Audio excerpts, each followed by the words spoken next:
Pelos prados e campinas verdejantes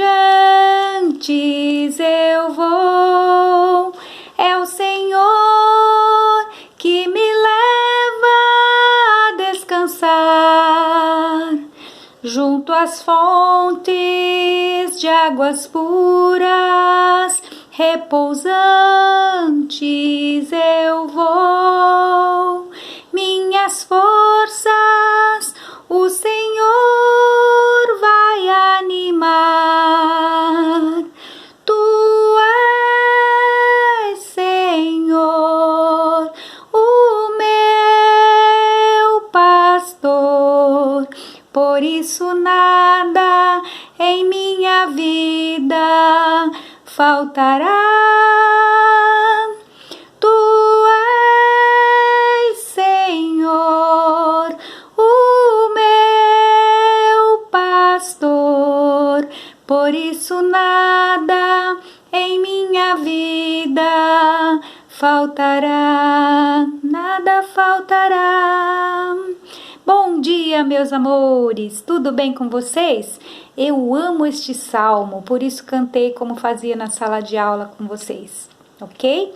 Mais uma semana maravilhosa se inicia para nós vivermos com amor, com dedicação e aprendermos muito mais sobre a vida e sobre os conteúdos curriculares, ok? As nossas sequências didáticas dos 4 componentes, os quais eu estou lecionando para vocês, que é língua portuguesa, matemática, ciências humanas e arte, estão indo muito bem. Estamos conseguindo fazer certinho a sequência e o aprofundamento aos pouquinhos para que vocês possam ir entendendo, né, e gravando na memória. Em língua portuguesa, vocês já estão acostumados e tenho certeza que já gravaram de que nós estamos estudando gêneros textuais, tipos textuais e a gramática das palavras. Por isso, esta semana nós vamos abrir o livro SESI lá na página 48 no finalzinho e vamos até o início da 52, onde tem um texto do Carlos Drummond de Andrade, um autor muito importante na literatura brasileira, e vamos ler o texto dele, que chama Como Comecei a Escrever, e depois fazer as questões de entendimento que estão também nessas páginas. Coloquei também no anexo de aula de vocês, esse roteirinho que eu coloco no grupo, coloco no portal, que coloco na aula do Zoom. Eu coloquei também um textinho informativo sobre sentido figurado e sentido literal, né? Para que a gente possa entender com mais clareza esses textos do folclore, que são lendas, que são contos, na verdade tem muito sentido figurado, que a gente precisa prestar atenção no contexto para entender. E coloquei o sentido também literal, porque é o sentido verdadeiro que a gente vê nesses relatos de experiência. Então são 2 gêneros com linguagens diferentes que têm a ver com sentido literal e sentido figurado. Ok?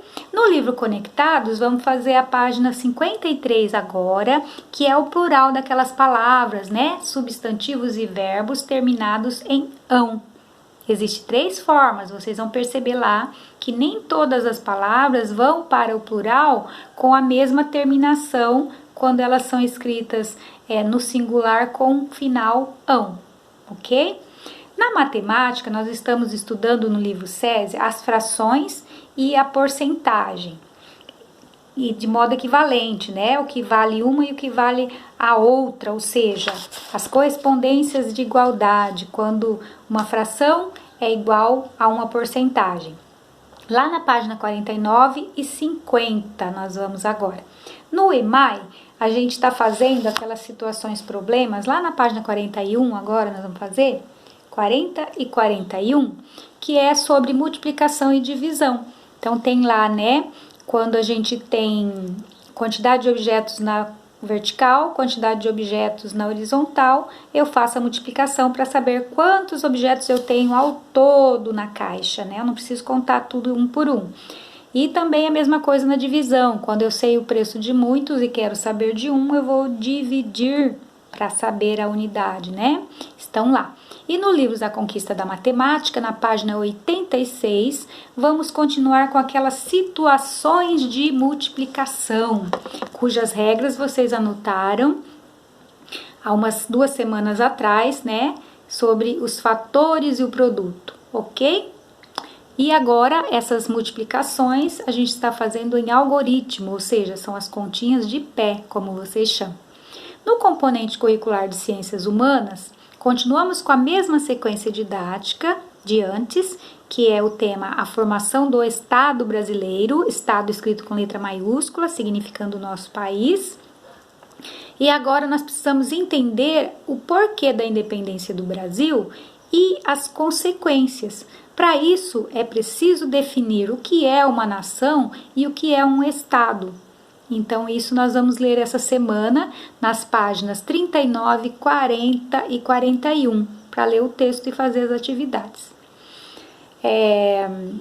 No livro Conectados de Geografia, a gente continua vendo sobre a formação do povo.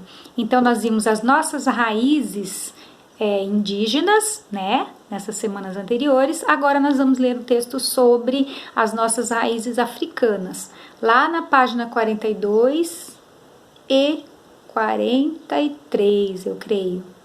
Aqui, acho que eu errei aqui na escrita. Mas começa na 42. Vocês vão ver que são só 2 páginas, como sempre, tá? Coloquei também nessa roteiro de Ciências Humanas um textinho informativo sobre o folclore. É importante a gente se informar, saber o dia do folclore, como foi a criação do folclore e como foi a origem, né?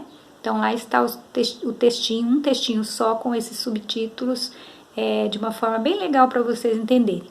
E nessa semana, a última semana do mês, nós temos a aula de arte que estamos fazendo uma vez por mês, tá? Arte. Então, lembrando, para que vocês tenham a sequência da ideia, lá na escola, antes de entrarmos no isolamento, né, da pandemia, nós fizemos a unidade 1, o encarte 1. O que era a atividade? Nós fechamos os olhos e ficamos ouvindo todos os barulhos que aconteciam em volta, na rua, dentro da escola, dentro da classe, no pátio, e depois vocês desenharam na prancha 1, né, escreveram que era o som e depois fizeram desenho da onomatopeia e de alguma imagem, figura, que demonstrasse esse ruído que a gente ouviu. Procurando sempre demonstrar se é um som longe, se é um som perto, se é grave, se é agudo, se é um som curto, se é um som longo, né? Depois, a gente tinha a atividade 2, que foi feita no caderno, cujo título dela era Sons, Ruídos, Barulhos, Onomatopeias, ok? Então, cada um fez o desenho do jeito que entendeu. Fez barulho em casa com os objetos que eu pedi e fez o registro desse barulho desenhando. Porém, algumas crianças esqueceram que o desenho do barulho a gente representa com onomatopeias. Aquelas letras, né, que mudam de tamanho, de forma, que aparecem nos gibis, nas tirinhas, ok? Agora, na atividade 3, ou ainda mais um bracinho da atividade 2, ela aumentou um pouquinho o título, vem produzindo sons, barulhos, ruídos, onomatopeias. Por que produzindo? Porque novamente vocês vão fazer os sons, mas não agora aleatórios, não de qualquer maneira.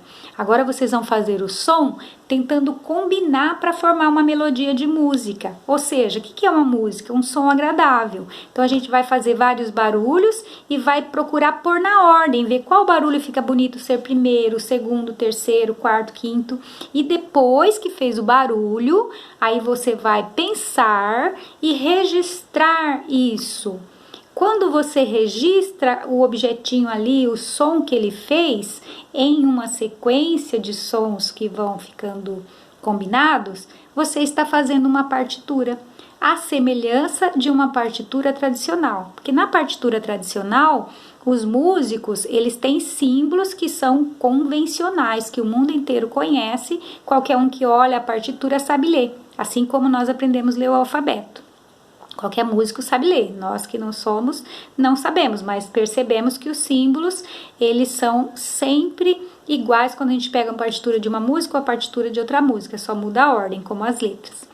E vocês estão aprendendo a fazer esses barulhos e sons para registrar uma partitura não convencional, ou seja, uma partitura que você está inventando. Então precisa colocar uma legenda. O que foi aquele desenho, o que foi aquele símbolo, aí passa para o outro desenho, o que foi, né? Se é porque você bateu rápido, se é porque você bateu mais lento e o som ficou diferente, é preciso ir registrando, aprendendo a fazer essa partitura não convencional, a ouvir melhor os sons e interpretar isso. Nós vamos fazer um exemplo disso na aulinha do Zoom amanhã online, ok? Vou fazer os barulhos e vou mostrar para vocês como vai registrando. Depois cada um vai fazer em casa e vai registrar a sua partiturinha não convencional. Tá legal? Agora vamos então à leitura aqui do textinho de língua portuguesa, sentido literal e sentido figurado. Leia novamente o primeiro parágrafo do texto Mulião Gavião. Há muitos e muitos anos, na primavera do universo, quando tudo que existe na Terra era jovem, duas irmãs caminhavam pelos campos cobertos de belíssimas flores. Qual o significado da expressão na primavera do universo? Provavelmente você entendeu que a expressão na primavera do universo significa no começo do mundo. Quando palavras ou expressões são empregadas com diferente do original, disse que estão em sentido figurado. O sentido figurado ele é percebido por meio do contexto em que elas estão inseridas, ou seja, por meio da história. Veja o seguinte exemplo. Esta sala é um forno. Precisamos de um ventilador. A frase esta sala é um forno está em sentido figurado, pois, obviamente, é uma sala e não um forno. E pode ser escrita de outra forma. Esta sala é muito quente. Nesse caso, a frase apresenta sentido literal. Sentido literal é sentido real, usual, percebido e entendido sem que precisemos observar o contexto, a história. Atividades. Escreva SF para sentido figurado e SL para sentido literal. Aqui tem umas frases e tem destacados um trecho para vocês observarem se é real ou se é figurado. E depois tem duas expressões na atividade 2 que estão em sentido figurado e vocês vão pensar qual é o sentido real para elas e formar uma frase. Ok? Beijos, até a próxima semana e até a aula de amanhã no Zoom.